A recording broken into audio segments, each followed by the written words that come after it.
तो चलिए शुरू करते हैं class 10 CBSE English grammar practice के 7वें वीडियो को। 6 वीडियो पहले ही मैंने बना दिए हैं, अगर आपने नहीं देखे तो पहले उनको देख लीजिए। वैसे अभी इसको भी देख सकते हैं, उसके बाद उसको देख लीजिएगा, कोई वो नहीं है।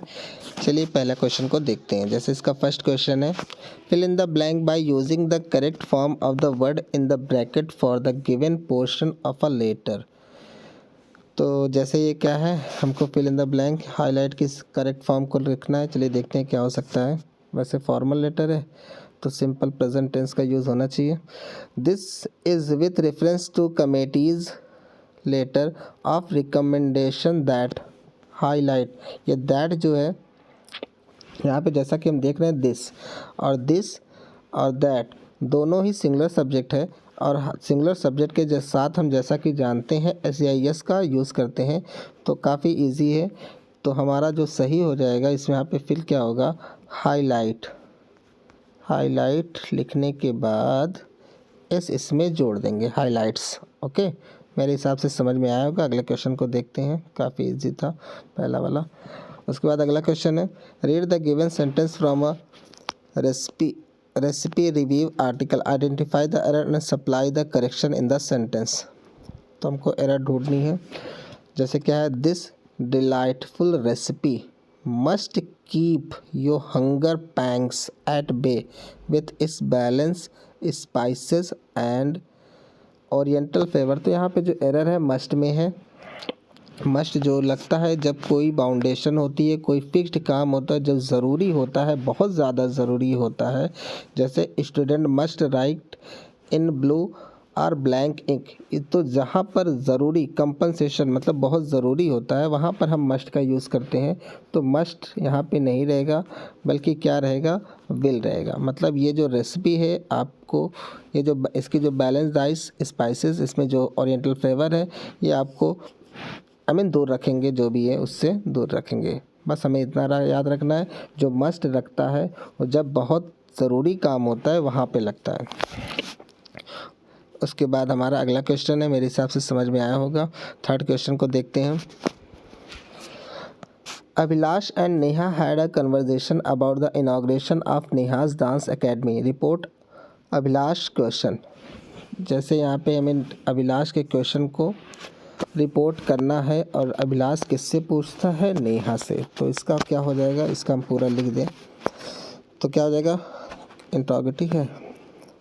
तो इसका हो जाएगा अभिलाष आस्क्ड नेहा।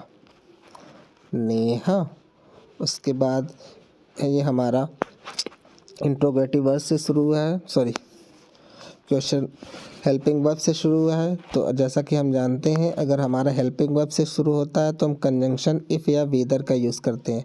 तो यहाँ पे इफ़ या वेदर आप दोनों में से कोई एक लगा सकते हैं, चाहे जो लगाएं। हम तो छोटा समझकर इफ़ को ही लगाते हैं। बाकी वेदर की स्पेलिंग भी गलत हो सकती है, वैसे पता है, लेकिन गलत हो सकती है, WHETHER। तो वेदर की स्पेलिंग भी गलत हो सकती है, इसलिए छोटा सा इफ़, जब इसमें काम चल सकता है तो वेदर लिखने की ज़रूरत ही क्या है। तो हम लगा देंगे क्या, इफ़। उसके बाद योर है सेकंड पर्सन, नेहा के अकॉर्डिंग बदलेगा तो यहाँ पे हो जाएगा शी। जैसा कि हम जानते हैं, जब हम इंट्रोगेटिव को, सेंटेंस को इनडायरेक्ट में चेंज करते हैं तो उसका जो स्ट्रक्चर रखते हैं असर्टिव की तरह रखते हैं। असर्टिव सेंटेंस में पहले सब्जेक्ट होती है और हेल्पिंग वर्ब उसके बाद होती है, और ये जो इज़ है वो बदल जाएगा किसमें, वॉज में। बेस्ट फ्रेंड ही रहेगा, ये बेस्ट फ्रेंड में ही रहेगा। हेल्पिंग ही रहेगा। यू चेंज होगा, यू किसके अकॉर्डिंग चेंज होगा, अभिलाष नेहा के अकॉर्डिंग चेंज होगा, क्योंकि ऑब्जेक्ट के अकॉर्डिंग चेंज होगा। तो और जो ऑब्जेक्ट है हमारा क्या, नेहा। तो क्या हो जाएगा, चूँकि ये ऑब्जेक्टिव केस है तो यहाँ पे क्या हो जाएगा, हेल्पिंग। ये सब लिखने के बाद मान लीजिए सब हम लिख दिए, उसके बाद क्या हो जाएगा, हर। और इन नहीं बदलेगा, ये जो दिस है वो किस में चेंज हो जाएगा, दैट में। और वेंचर भी नहीं बदलेगा। मेरे हिसाब से समझ में आया होगा, तो आप लिख सकते हैं। हम पूरा नहीं लिखे हैं, डैश बना दिए, आप समझ सकते हैं। जो चेंज होगा हम बस उसी को लिखें। मेरे हिसाब से समझ में आया। चलिए अगले क्वेश्चन को देखते हैं। Read the dialogue between Shabnam and her mentor Sarah regarding her summer internship program. Sarah, why did you choose to participate in this internship program? Shabnam, I am convinced this program has the potential to enhance my abilities. Select the correct option. तो ये correct choose करने वाला है, काफ़ी अच्छा है। तो जैसे अगर आप इसे गौर से देखिए तो इसमें किसी भी ऑप्शन में, मतलब जैसा कि ये पास्ट इंडेफिनिट टेंस है, तो किसी भी ऑप्शन में पास्ट परफेक्ट वाला ऑप्शन है ही नहीं। वाई टू चूज़, ये तो गलत हो जाएगा। तो इसका जो सही है सी वाला, about her choice to participate, मतलब जो सारा जो है वो शबनम से पूछती है किसके बारे में, अबाउट हर चॉइस, मतलब वो क्यों चुनती है टू पार्टिसिपेट करने के लिए, किसमें, इन दैट इंटर्नशिप प्रोग्राम, उस इंटर्नशिप प्रोग्राम में वो उसे क्यों, उसमें पार्टिसिपेट करने के लिए उसने उसे क्यों चुना। तो इस चीज़ को लेकर वो पूछती है। जैसा कि हम जानते हैं इनडायरेक्ट का मतलब होता है किसी की कही हुई बात को जैसे का तैसा ना कहकर अपने लफ्ज़ों में बयां करना, यही क्या है, इनडायरेक्ट है। तो इसका जो सही है about her choice to participate, मेरे हिसाब से समझ में आया होगा। तो चलिए अगले क्वेश्चन को देखते हैं। जैसे अगला क्वेश्चन है, fill in the blank by choosing the correct option to complete the concluding line in the issued circular by an organization to its managers। तो यहाँ पे हमें that then this तीन में से कोई एक ऑप्शन चूज़ करना है। चलिए देखते हैं। A copy of the plan is enclosed and, तो जैसा कि हम जानते हैं, वैसे यहाँ पे then तो होगा नहीं, जैसा कि हम जानते हैं जो दैट होता है वो दूर की चीज़ को बताने के लिए किया जाता है, और दिस का यूज़ हम पास की चीज़ को बताने के लिए करते हैं। तो आप यहाँ पे वैसे दिस होगा, इसका सही ऑप्शन यहाँ पे क्या फिल होगा, दिस फिल होगा। जैसा कि आप समझ सकते हैं कि यहाँ पे इज़ प्रेजेंट का है और यहाँ पे दिस में बी कम्युनिकेटेड, तो इसका सही ऑप्शन हो जाएगा दिस। मेरे हिसाब से समझ में आया होगा। चलिए अगले क्वेश्चन को देखते हैं। उसके बाद अगला क्वेश्चन है, identify the error and supply the correction for the given sentence from a commercial companies current marketing strategy. The company aimed at increasing authority in areas frequently visited by the client, use the given format for your response. मतलब एक तरफ हमको error लिखना है, error जो है वो लिखना है, जैसे इस तरह से हमको फिल करना है, एक तरफ एरर ऐसे और इसके बाद फिर करेक्शन। तो क्या हो जाएगा हमारे पास, the company aimed at increasing authority in areas frequently visited by the clients. तो इसमें जो एरर है एम्ड, यहाँ पे एम्ड नहीं रहेगा बल्कि क्या रहेगा, एम्स। मतलब जो कंपनी है वो एम्स करती है कहाँ पर, अभी वो की है, करती है, कर रही है कहाँ पर। जैसा कि हम जानते हैं किसी चीज़ को होता हुआ दिखाने के लिए भी हम सिंपल प्रेजेंट टेंस का यूज़ करते हैं, सिंपल प्रेजेंट टेंस को ही यूज़ करते हैं। तो यहाँ पर एम्ड नहीं रहेगा बल्कि क्या रहेगा, एम्स रहेगा। तो इसका जो एरर हो जाएगी एम्ड और इसमें जो करेक्शन हो जाएगा एम्स। मेरे हिसाब से समझ में आया होगा। चलिए अगले क्वेश्चन को देखते हैं। Select the option that identifies the error and supply the correction for the closing line from an analytical report. In conclusion, this study explored the association among short sleep pattern and overweight youngsters। तो यहाँ पे जैसा कि हम देख रहे हैं option में है, तो चलिए अच्छी बात है, ऑप्शन में है। यहाँ पे क्या है, अमंग एंड अमंग बिटवीन। तो यहाँ पे जो एरर है सी वाले में है, क्योंकि सिर्फ दो की बात हो रही है, अमंग। जैसा कि हम जानते हैं अमंग किसके लिए होता है, मोर देन टू के लिए यूज़ किया जाता है, और जब बिटवीन यूज़ किया जाता है फॉर टू के लिए, मतलब दो के लिए हम बिटवीन का यूज़ करते हैं और अमंग का यूज़ करते हैं दो से ज़्यादा के लिए। तो जैसा कि यहाँ पे जो स्टडी है एक्सप्लोर करती है किसके बीच, एक तो शॉर्ट स्लीप पैटर्न और दूसरा कौन है, ओवरवेट यंगस्टर। इन दोनों के बीच इन दोनों के बीच को स्टडी एक्सप्लोर करती है। तो इसका जो आंसर हो जाएगा सी वाला। अमंग यहाँ पर गलत है और बिटवीन इसका सही होगा। मेरे हिसाब से समझ में आया होगा। अगला क्वेश्चन देखते हैं। Complete the given narrative by filling the blank with the correct option. The experience of nursing an injured bird left me dash grateful for knowing the importance of the bee of being kind and compassionate to all creatures. तो इसका जो answer हो जाएगा, फिर से एक बार पढ़ते हैं। The experience of nursing N injured bird left me feeling. जैसा कि हम जानते हैं बाद में जो वर्ब होती है ज़्यादातर मेन वर्ब हमारी यूज़ हो चुकी है।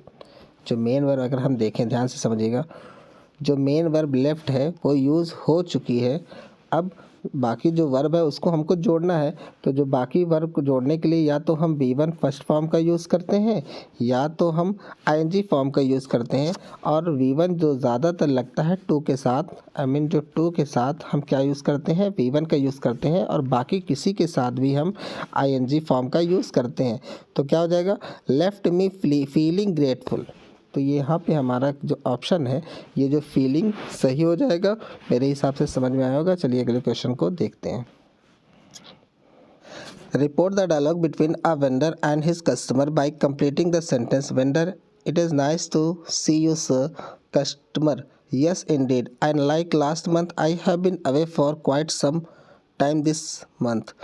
तो क्या हो जाएगा, the vendor greeted his customer respectfully and mention that he was pleased to see him.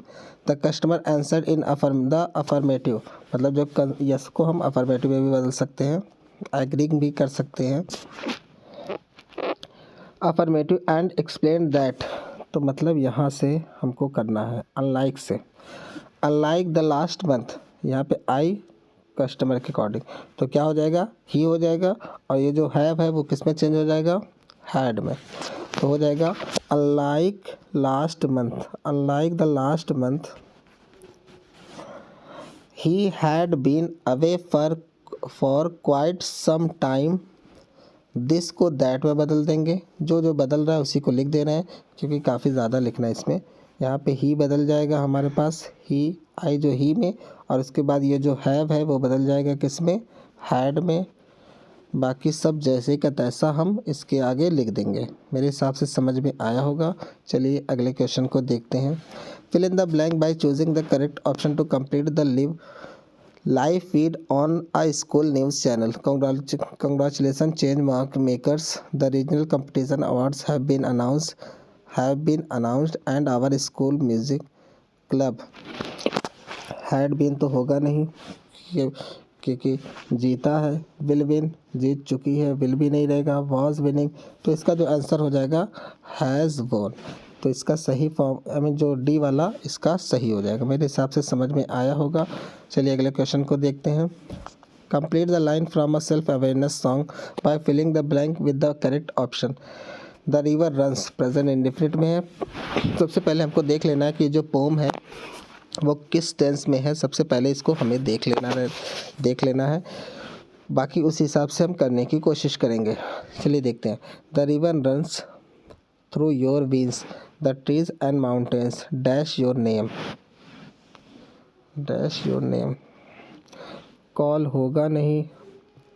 The moon and star watch over you are guiding your way back home to dream the night away. तो यहाँ पर अगर हम बात करें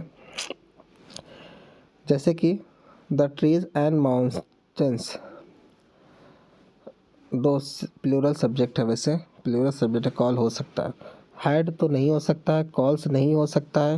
यहाँ पे the trees and mountains दो लोग हैं ना, इसलिए कॉल्स नहीं हो सकता है। तो बचा कौन, विल कॉल, और दूसरा हमारे पास जो ऑप्शन बचा है कॉल। ये दोनों ही हो सकते हैं। तो दोनों में डाउट है। अगर हम देखें कौन सा सही है, ज़्यादा फिर से कुछ पढ़ने की कोशिश करें। The river runs through your veins, the trees and mountains call your name, will call your name, the moon and star watch over you are guiding your way back home, the dream the night away.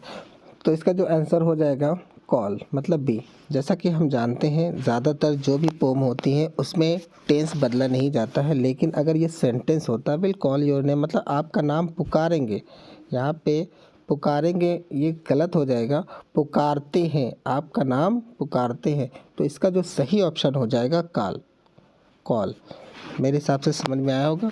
इतना ख्याल रख के चलिए कि जो pome होती है, song होती है, उसमें हम सेम टेंस का यूज़ करते हैं ज़्यादातर। चलिए अगले क्वेश्चन को देखते हैं। Identify the error and supply the correction for the following note in the passenger flight instruction manual. Note, passenger will not reach the airport late. Will ही तो गलत है, सीधा सीधा। यहाँ पे शुड या मस्ट इस तरह से कुछ होना चाहिए। In order to avoid a fine equipment, तो यहाँ पे विल में एरर है, इतना तो कंफर्म है। तो इसका जो सही है, अगर बहुत ज़्यादा ज़रूरी है तो मस्ट लगाइए, ध्यान से समझिए। अगर बहुत ज़्यादा ज़रूरी है मतलब उसके अपोजिट तो कुछ हो ही नहीं सकता, ऐसी सिचुएशन हो तो हम मस्ट यूज़ करते हैं। लेकिन ऐसा तो है नहीं कि कोई पैसेंजर लेट नहीं पहुंचेगा, कोई ना कोई तो पहुंचेगा, भले ही उसको 5% का फ़ाइन देना हो, उससे नहीं फ़र्क पड़ता, तो कोई ना कोई तो पहुंचेगा ही। तो यहाँ पे हो जाएगा विल एरर है, और इसका जो सही होगा मेरे हिसाब से शुड। मेरे हिसाब से समझ में आपको आया होगा। तो ये था लास्ट क्वेश्चन। Thank you.